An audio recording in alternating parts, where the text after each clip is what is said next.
अब हम बात कर रहे हैं सेकंड क्वेश्चन।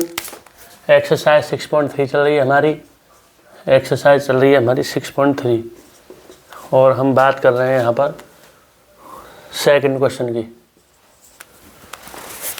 तो इसमें इस वाले क्वेश्चन में ये इसका फिगर इस तरह से बना हुआ है।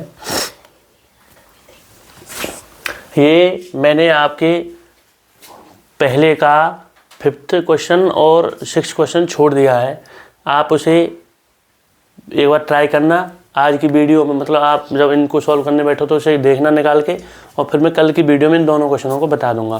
पहले आप एक बार कोशिश करना है ना करने की। अब देखो दूसरा क्वेश्चन जो है, अब इसमें ये हो गई हमारी AC और ये हो गया BD। ये क्या हो गई BD और ये हो गया हमारा O पॉइंट। ये क्या हो गया O पॉइंट। अब इसमें ये दे रखा है हमें 70 डिग्री। CDO ये कितना दे रखा है हमें 70 डिग्री दे रखा है। फिर उसके बाद यहाँ पर लिख दे रहा हूँ एंगल CDO बराबर 70 डिग्री। फिर उसके बाद में हमें दे रखा है एंगल BOC बराबर 125 डिग्री। BOC हमें कितना दे रखा है 125। BOC ये दे रखा है हमें 125 डिग्री। फिर उसके बाद में हमें ये दे रखा है इसमें ट्रायंगल ODC सिमिलर है ट्रायंगल OBA के। ट्रायंगल किसके सिमिलर है OBA। ट्रायंगल ODC जो है वो सिमिलर है किसके OBA के। तब हमें यहाँ पे बहुत सारे एंगल फाइंड करने हैं। जैसे हमें फाइंड करना है एंगल DOC, फिर फाइंड करना है एंगल DCO, फिर फाइंड करना है हमें एंगल OAB। ये हमें सारे एंगल फाइंड करने हैं। ये 2 एंगल गिवन है हमें और हमें ये चीज़ गिवन है इसमें। तो अब इसमें हमें जब ये गिवन है तो सबसे पहले मैं इसी की बात करता हूँ। हमें गिवन है ODC। तो सबसे पहले इसको फिगर को ऐसे इस तरह से ले रहे हैं, इसको ट्रायंगल्स को जो है ODC इस तरह से ODC। अब उसके बाद में ODC ये किसके सिमिलर है OBA के। तो आप इसको इसी प्रकार ये लिखना सीखिए बिल्कुल। ये मैंने इसीलिए आपको इन पहले वाले एग्जाम उसमें क्वेश्चन में ये चीज़ बताई है कि इनका क्रम बहुत मायने रखता है। ODC जब मैं ऐसे ले रहा हूँ तो इसको भी ऐसे लेना होगा OBA इसको इस प्रकार लेना होगा हमें। अब यदि मैं इसको लिख के चलता है यहाँ पे ODC तो D को यहाँ पे लिखता है, तो फिर मैं OBA तो B को यहाँ पे लिखता है, A को यहाँ पे लिखता। लेकिन जब मैं ऐसे ले रहा हूँ ODC तो इसी प्रकार इसको ले लिया OBA। अब देखिए इसमें अब हमें गिवन क्या क्या है। तो CDO ये एंगल CDO ये हमें दिया हुआ था 70 डिग्री। उसके बाद BOC तो इसमें BOC तो यहाँ पर है ही नहीं कोई भी एंगल। यहाँ भी BOC नहीं है, BOA आ रहा है और यहाँ भी नहीं है। तो अब समझिए इसमें हमें क्या करना है। यहाँ पर हम जो है इसमें ये एंगल हमें दे रखा है, हमें BOC 125 दे रखा है। तो इससे मुझे कोई एक एंगल फाइंड करना होगा, ये वाला जो है। तो मैं क्या कर रहा हूँ यहाँ पे, ये बताइए आप, ये एक हमारी सरल रेखा है, स्ट्रेट लाइन है, और ये एंगल और इस एंगल का जो सम है ये कितना होता है 180। लीनियर पेयर ऑफ एंगल वाली प्रॉपर्टी से हम क्या कह सकते हैं 180 डिग्री। तो यहाँ पे लिखो आप angle DOC plus angle COB बराबर 180 degree. Angle DOC plus angle COB बराबर 180 डिग्री।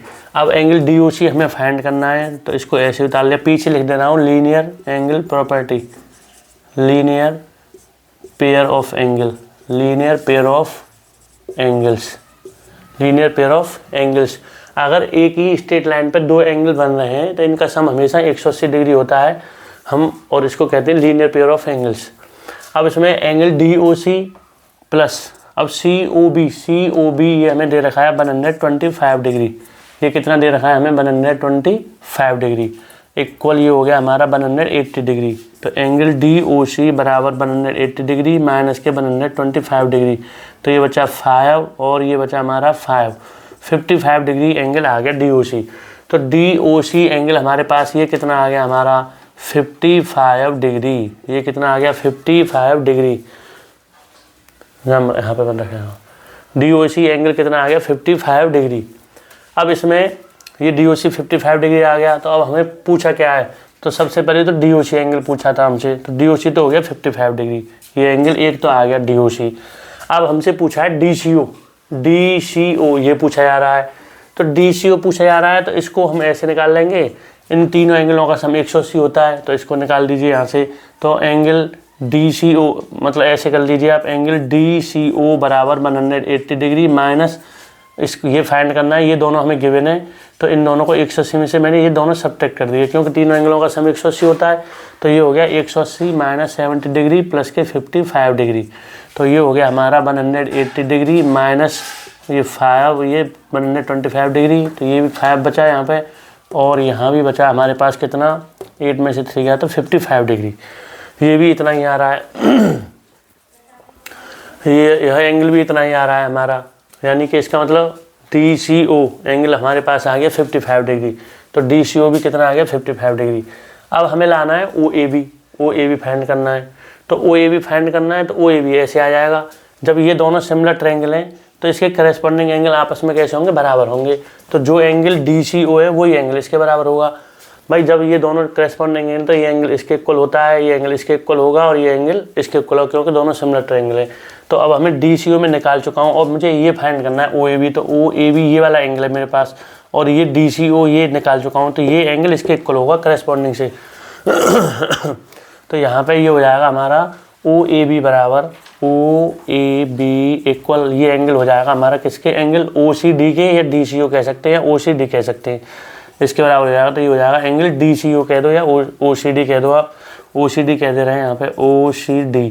तो ये एंगल हमने निकाल चुका हूँ मैं, OCD ये कितना आ रहा है 55 डिग्री, ये कितना आ रहा है 55 डिग्री। तो OAB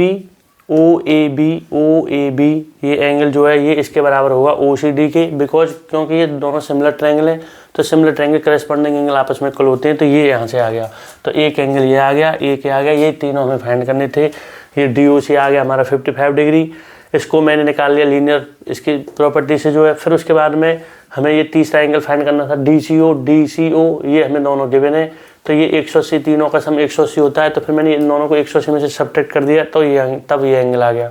अब उसके बाद में हमें ये एंगल फाइंड करना था OAB, तो ये दोनों सिमिलर ट्रायंगल है, तो इनके करस्पॉन्डिंग एंगल आपस में बराबर होंगे। ये पीछे भी इसके लिख दे रहा हूँ, corresponding angle of similar triangle, corresponding angle of similar triangle, इस वजह से ये आपस में कैसा है, corresponding angle of similar triangle की वजह से एंगल हमारा OAB कितना आ गया 55 डिग्री आ गया। तो आज मैं यहाँ तक आपको क्वेश्चन बता दिए और कल बताऊँगा आगे क्वेश्चनों को। इन क्वेश्चनों को आप इतना समझ लेना आज के लिए। थैंक यू, धन्यवाद।